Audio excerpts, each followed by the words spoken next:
میں کہتا ہوں یہ عجیب منطق ہے، میرے ابو بکر کو گالی دو اور خبیث مردار ہو جائے تو آپ کہہ دو یہ شہید ہے، میرے عمر کو گالی دو اور جب خبیث مردار ہو جائے تو آپ کہہ دو یہ شہید ہے۔ پھر مجھے کہا آپ بھی مریں گی، مت کہو یہ الفاظ، آپ بھی مریں گی۔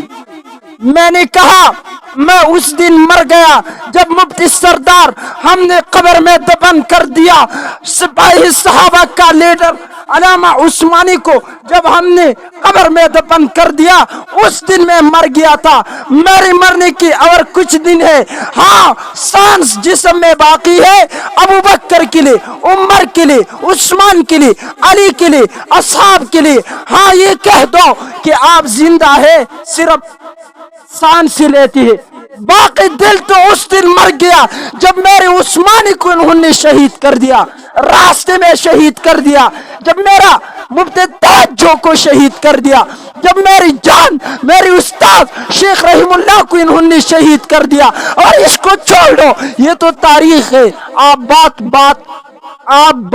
بات یاد کریں گے تو علامہ شیر حیدری، علی شیر حیدری کو جب انہوں نے شہید کر دیا، میں تو اس دن مر گیا تھا، میرے مرنے کی اور کیا پرواہ ہے آپ کو؟ لیکن جو آپ شہید بولتے ہیں اس خبیثوں کو صحابہ کا دشمن، میں اپنی سنیوں سے ایک بات کرنا چاہتا ہوں، وہ سنی بھائیوں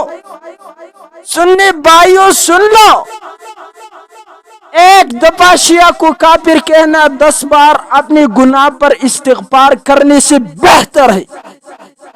ایک بار شیعہ کو کافر کہنا اپنے گناہ پر 10 بار استغفار کرنے سے بہتر ہے۔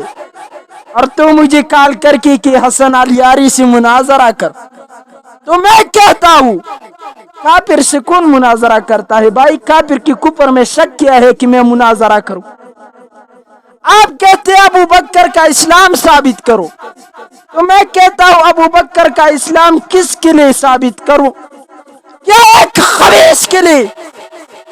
اس خبیث کے لیے جس کا چہرہ بھی کفر کا، جس کا انداز بھی کفر کا۔ میرے صحابہ تو صحابہ ہے،